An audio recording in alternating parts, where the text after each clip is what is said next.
Hello students, एक बार फिर से स्वागत है आपका अपने YouTube channel play with science पर। अभी तक हमने काफ़ी सारे टॉपिक्स जो है कवर कर लिए हैं। अब जो हमारा नेक्स्ट टॉपिक है वो है अनुसंख्यात्मक गुणधर्म। अब हम इसके बारे में डिटेल से पढ़ने वाले हैं। अब देखो, जो अनुसंख्यात्मक गुणधर्म जो है इसको अच्छे से समझना।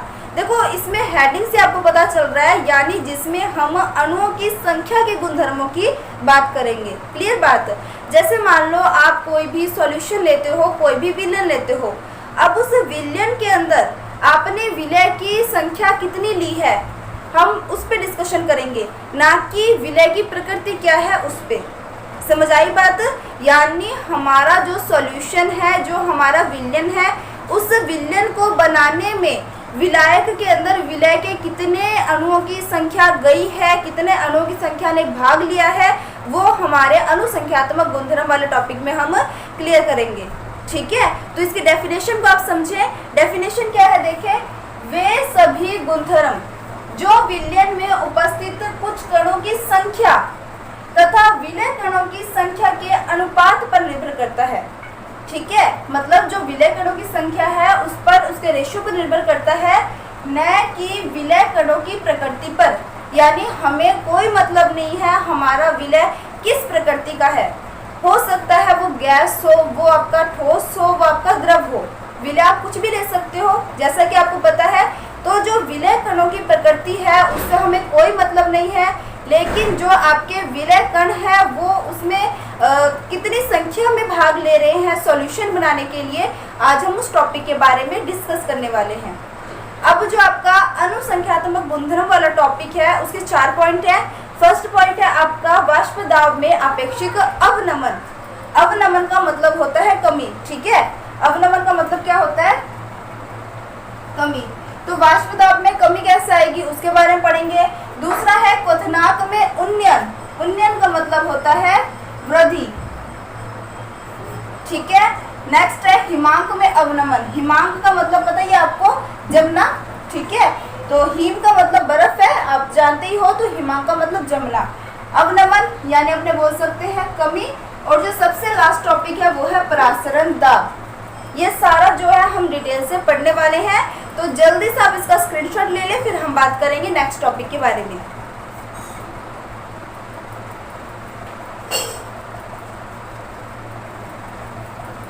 ले लिया होगा स्क्रीनशॉट आपने। तो अब जो आपका टॉपिक है वाष्प दाब में अपेक्षिक अवनमन, इसके बारे में हम डिस्कस करने वाले हैं।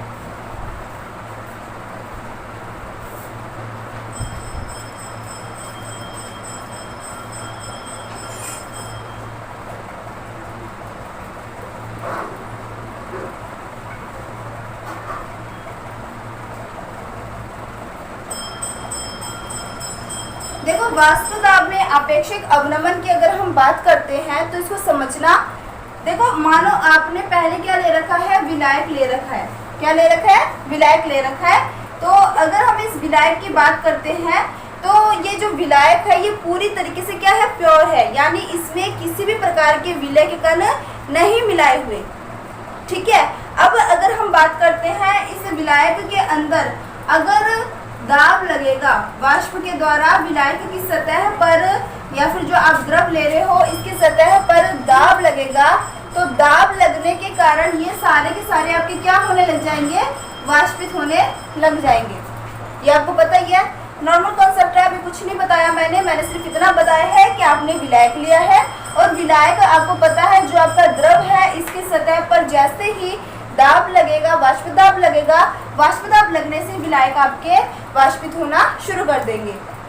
अब इस विलायक के अंदर आपने क्या मिला दिया, ठोस मिला दिया। ठोस के रूप में आप मिला देते हो NaCl, जिसे हम साधारण नमक भी बोलते हैं, घरों में रूटीन में यूज करते हैं। ठीक है, तो अब जैसे ही इस विलायक के अंदर आपने ठोस NaCl मिला दिया, अब ये ठोस NaCl किसकी भांति कार्य कर रहा है, विलय की भांति कार्य कर रहा है। ठीक है, अब ध्यान से देखना इसको,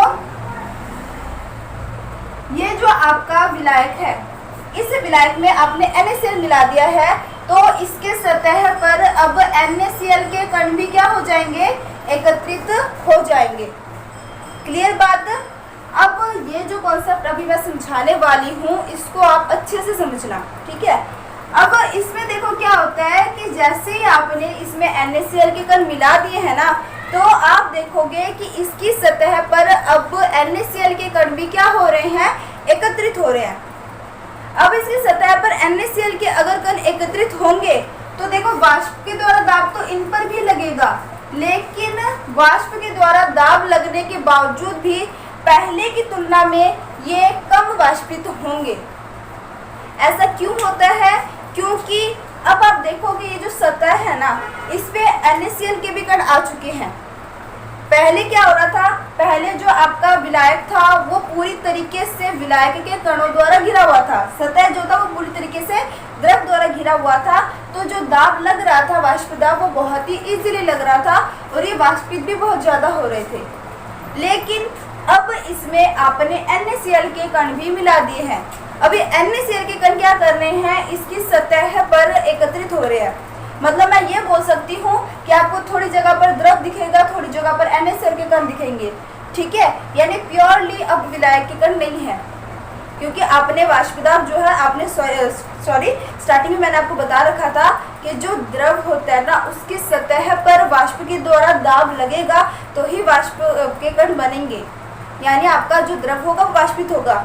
यानी मैटर क्या कर रहा था, द्रव का सतह अगर प्योरली द्रव का होगा, यानी इसमें द्रव के अलावा और कुछ नहीं होगा सतह में, तो ये बहुत इजीली वाष्पित हो जाएगा। लेकिन NaCl जो है ना, वो आपके अवाष्पशील कण है, मतलब ये वाष्पित नहीं होते, द्रव वाष्पित हो जाते हैं लेकिन NaCl वाष्पित नहीं होते। अब इसके अंदर आपका सॉल्यूशन बन चुका है, यानी अपने ये बोल सकते हैं कि द्रव की सतह पर NaCl के कण जो है वो भी आ रहे हैं, यानी द्रव के कुछ सतहों पर NaCl के कण भी अपना हिस्सा निभा रहे हैं। और आपको पता है NaCl अवाष्पशील कण है, तो जिस कारण से अगर दाब आपके द्रव की सतह वाले हिस्से पर लगेगा तो वो वाष्पित हो जाएगा। लेकिन अगर जो आपका प्रेशर होगा, वाष्प दाब होगा, वो अगर NaCl कण पे लगेगा तो यहाँ पर किसी भी प्रकार का वाष्प कण नहीं बनेगा। तो आप समझ सकते हो कि पहले की तुलना में इसमें वाष्प दाब में क्या होगी, कमी होगी। समझ आ गई बात? यही हमारा कॉन्सेप्ट था। यानी विलायक के अंदर तो वाष्प दाब बहुत अच्छे से लगेगा और कण बहुत जल्दी वाष्पित होंगे, लेकिन विलायक में जैसे अपने ठोस NaCl मिला देते हैं ना, तो सतह पर, द्रव के सतह पर NaCl के कण भी मौजूद हो जाते हैं, और जो वाष्प दाब होगा वो जल के साथ साथ NaCl के कण पर भी लगेंगे, जिस कारण द्रव तो आपका वाष्पित हो जाएगा, लेकिन जो आपका NaCl जो कि अवाष्पशील कण है वो आपके वाष्पित नहीं होंगे। समझ आ गई बात? अब इसमें जो आपका वाष्प दाब लगेगा उसे तो हम क्या लिखेंगे, P1 क्योंकि ये आपका क्या है, शुद्ध विलायक। और आपको पता है शुद्ध विलायक का वाष्प दाब अपने किससे रिप्रेजेंट करते हैं, P1 से। और ये हमारे पास क्या हो जाएगा, इसमें जो हम वाष्प दाब की बात करेंगे उसे अपने कहेंगे विलयन का वाष्प दाब। और जो आपके विलयन का वाष्प दाब होगा वो किससे प्रेजेंट किया जाएगा, P1 से। तो अगर मैं इन दोनों में कंपेयर करती हूँ तो आप बता सकते हो कि यहाँ वाष्प दाब का मान ज़्यादा है और यहाँ वाष्प दाब का मान कम है, यानी आपका P1 जो है वो P1 से क्या है, ज़्यादा। क्लियर बात? ठीक है। ऐसा क्यों हो रहा है तो मैं यहाँ पे जल्दी से लिख देती हूँ, मैं रीजन लिख देती हूँ यहाँ पर। किसी विलायक का वाष्प दाब विलयन के वाष्प दाब से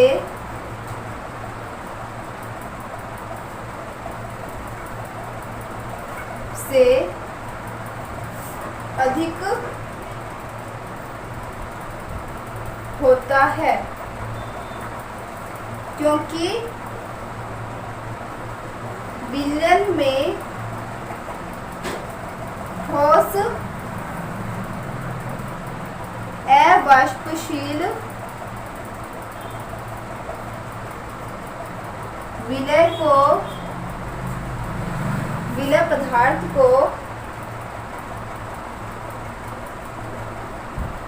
मिलाने पर विलयन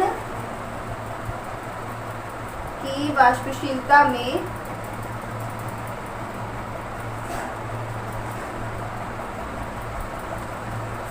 कमी आती है।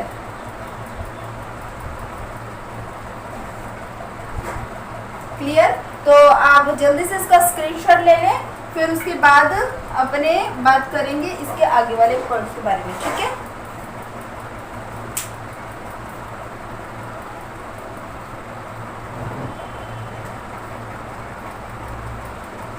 ले लिया होगा अपने स्क्रीनशॉट।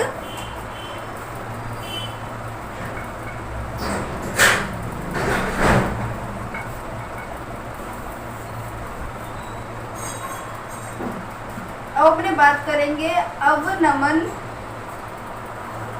का कारण। ठीक है, तो आप भी जल्दी से लिखते रहना, मैं भी लिख देती हूँ। यहाँ पर लिखना है, यहाँ पर विलयन की सतह पर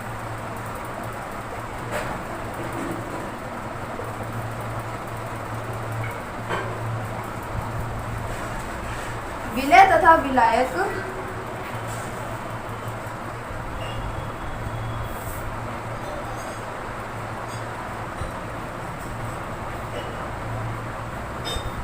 दोनों के ही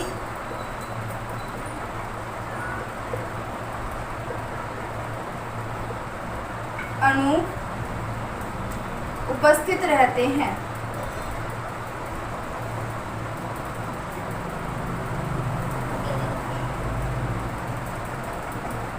अतः सतह का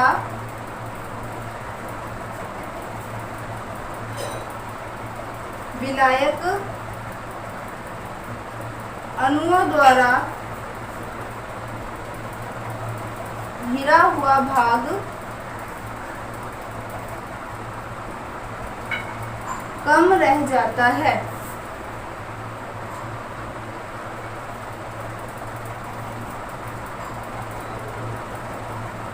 इसके कारण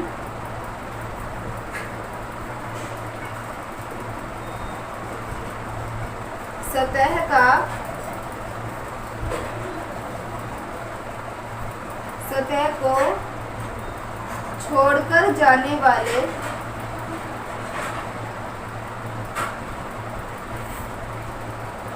विलायक अणु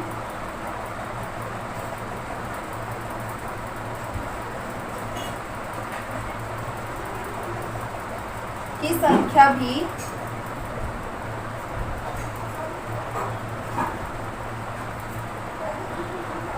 घट जाती है। अतः विलायक का वाष्प दाब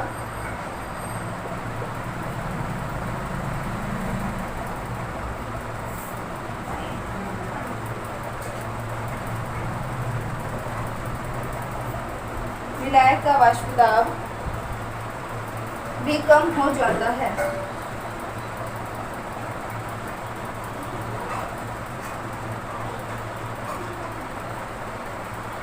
परिणाम स्वरूप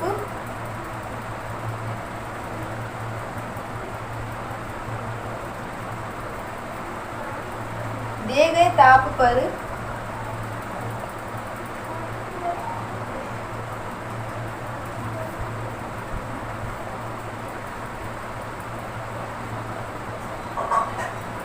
विलयन का वाष्प दाब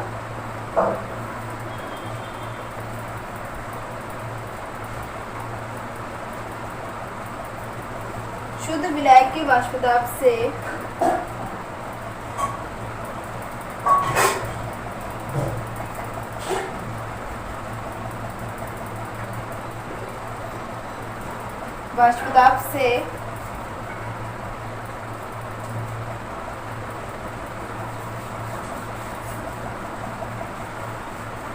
शुद्ध विलायक के वाष्प दाब में कमी विलयन में उपस्थित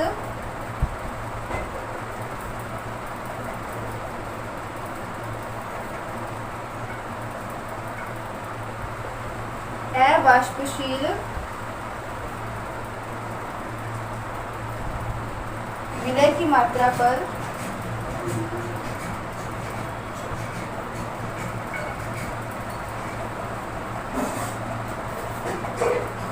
निर्भर करती है।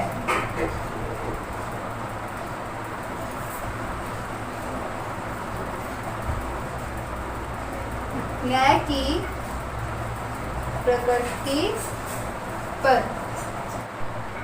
इसको मैं आपको पढ़ के बता देती हूँ क्या चीज़ बोला मैंने, कि विलयन की सतह पर विलय तथा विलायक दोनों के ही अणु उपस्थित रहते हैं। ठीक है, आपको पता है कि जो आप विलयन ले रहे हो उसमें विलय और विलायक दोनों के अणु उपस्थित रहेंगे।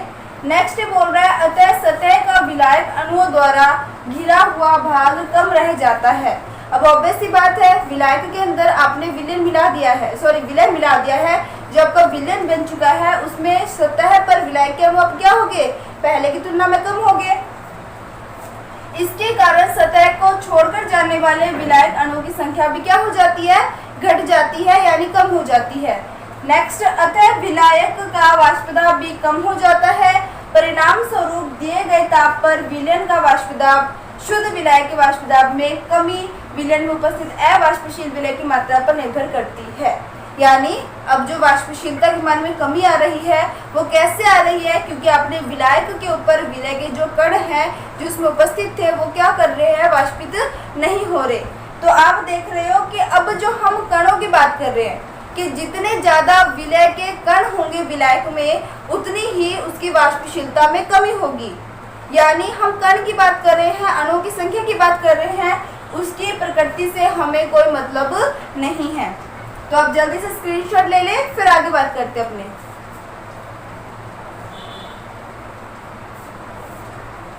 ले लिया होगा आपने स्क्रीनशॉट, तो आगे वाले टॉपिक की बात करते हैं अपने।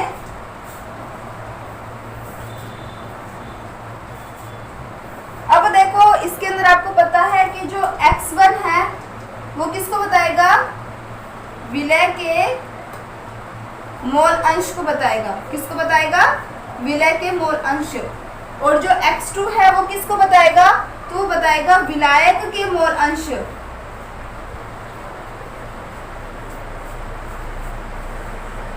और हमने देखा पीछे जो P1 था वो किसको बता रहा था, विलयन के वाष्पदाब को।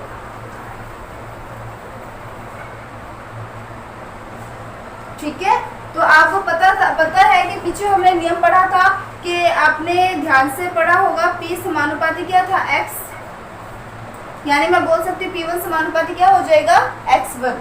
P1 का अपने मान निकालेंगे तो क्या हो जाएगा, P1 नॉट x1 के इक्वल। ठीक है, अब देखो पीछे हम जब बात कर रहे थे मैंने आपको कहा था कि जो आपका P1 नॉट है वो किससे ज़्यादा है, P1 से। ये हम पीछे बात करके आ चुके हैं। ठीक है, तो आप मुझे एक बात बताओ, जो कमी आ रही है हम उसे कैसे ज्ञात करेंगे, हम ज्ञात कैसे करेंगे, दोनों को घटाकर कमी को ज्ञात कर सकते हैं।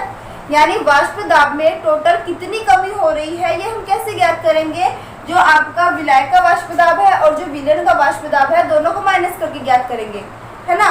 तो हमारा जो वाष्प दाब में कमी है वो किसके बराबर हो जाएगा, P1 नॉट माइनस P1 के बराबर। क्लियर बात। अब आप इस फॉर्मूले में ये मान पुट कर सकते हो। अब यहाँ पर आपका P1 का मान आपने ये निकाल लिया, ठीक है, यहाँ पे P1 का मान रख सकते हो। क्या बन जाएगा, del P is equals to P1 naught minus P1 naught x1, क्योंकि मैंने ये जो P1 का मान ज्ञात किया था वो मैंने यहाँ पर पुट कर दिया। ठीक है, अब उसके बाद नेक्स्ट स्टेप में आपको क्या करना है, आपने P1 नॉट को कॉमन लेना है। क्या बन जाएगा, P1 नॉट कॉमन आ जाएगा तो ये आ जाएगा आपका 1 माइनस x1। और पीछे अगर आपको थोड़ा याद हो तो मैंने आपको कहा था x1 plus x2 is equals to क्या होता है, 1। x2 इज इक्वल्स टू क्या होता है, 1 माइनस x1, यही बता रखा है।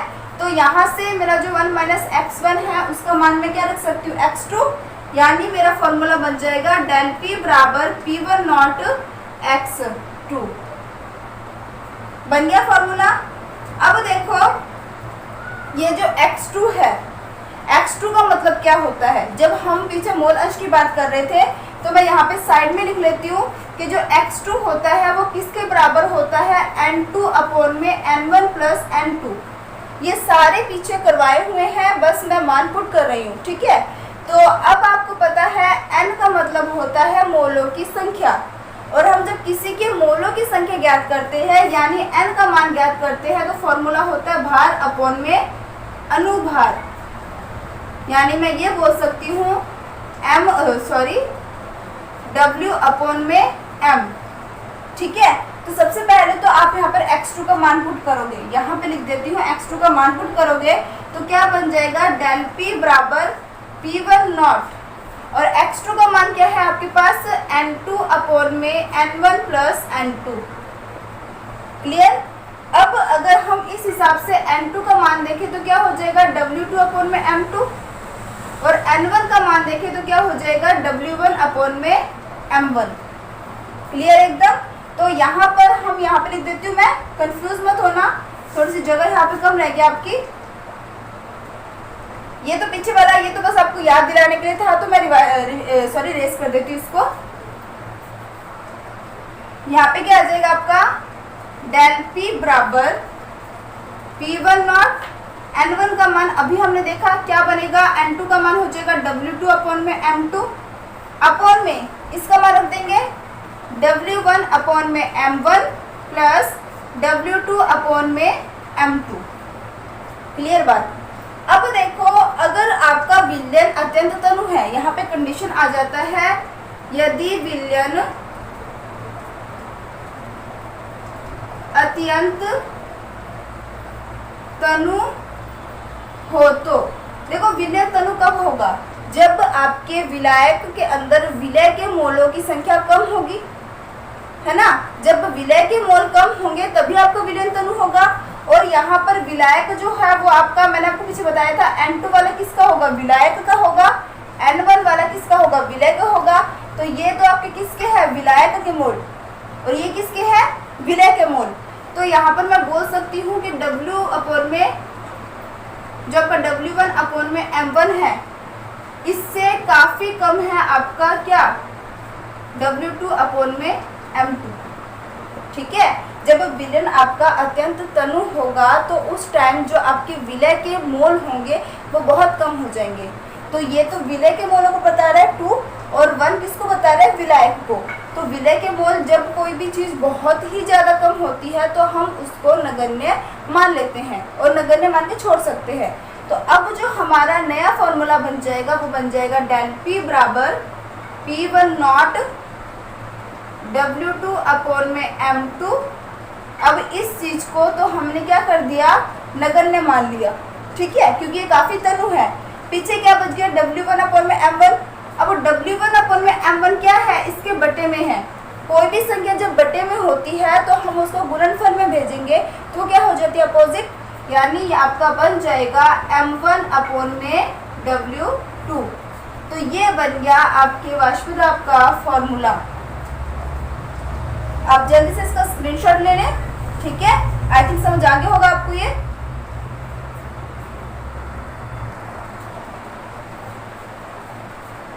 ले लिया होगा अपने स्क्रीनशॉट। हाँ, एक मिस्टेक होगी, यहाँ पे अपने W1 लेके चल रहे हैं, क्योंकि अपने ये मान लेके चल रहे हैं ना, इस मान को तो हमने छोड़ ही दिया।